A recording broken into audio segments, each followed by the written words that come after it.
We've been talking. This is Mazin Khalil from Sudan.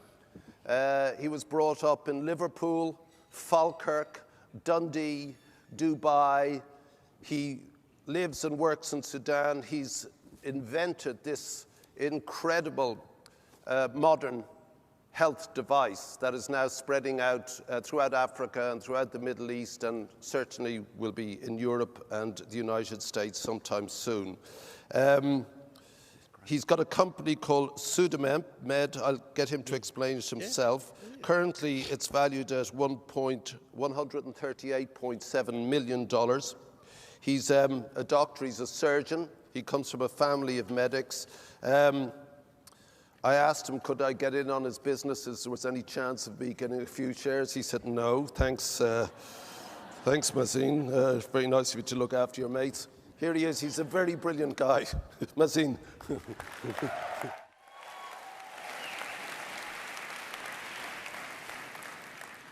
I'm trying to learn it. Sawadee. How are you guys? Sudan is considered one of the poorest countries in the world, with a GDP of less than 1,500. Career prospects, very slim.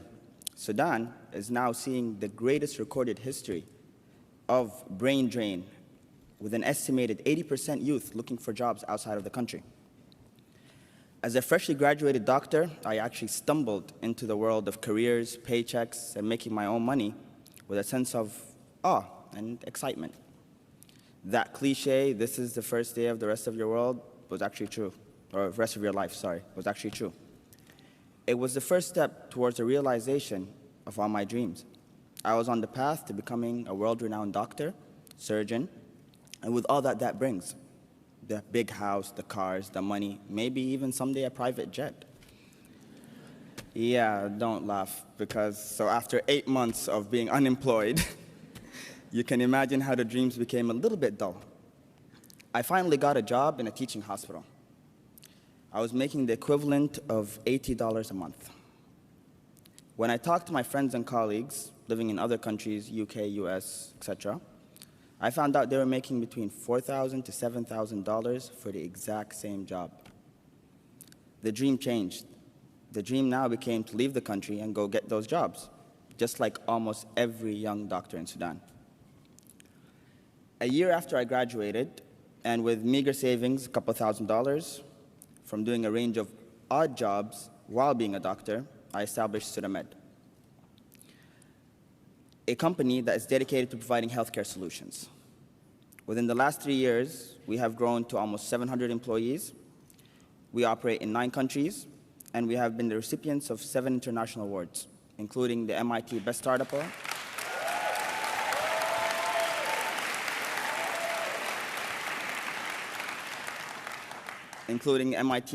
Award, and the King Abdullah Award for Youth Innovation and Achievement, sorry, it's really long, in Jordan.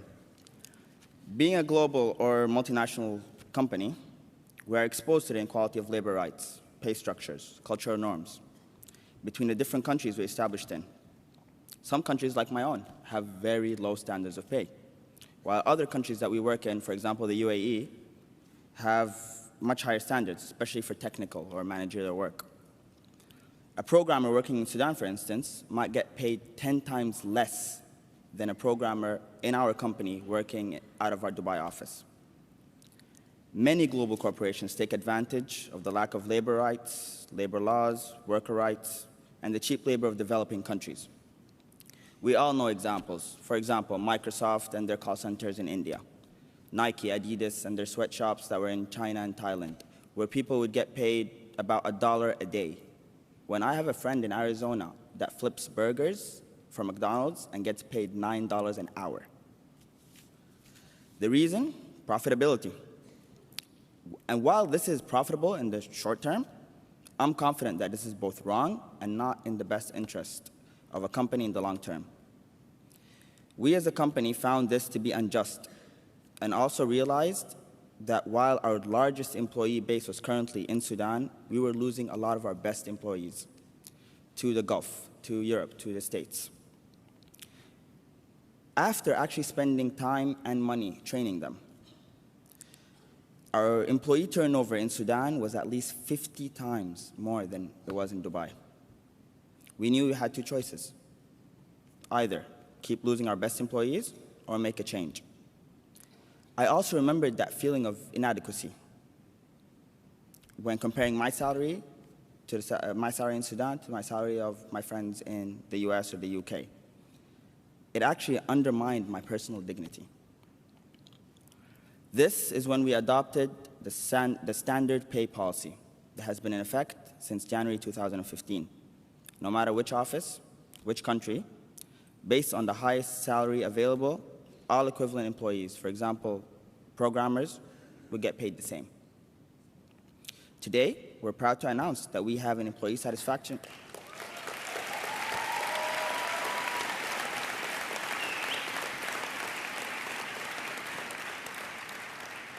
Today, we're proud to announce that we have an employee satisfaction rate of 97%. And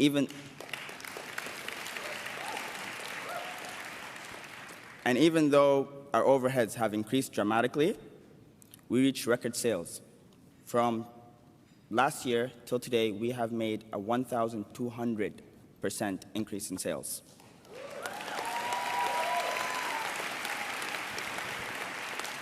When balanced with our overheads, our profits increased by almost 500%. Since the adoption of our standard pay policy, our valuation actually increased 3 times, and we are now valuated at just north of $250 million.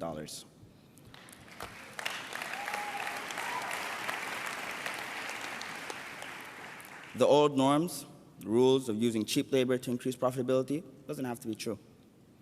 I don't agree with this common practice of global companies who hire people in poor countries like my own to pay them low wages.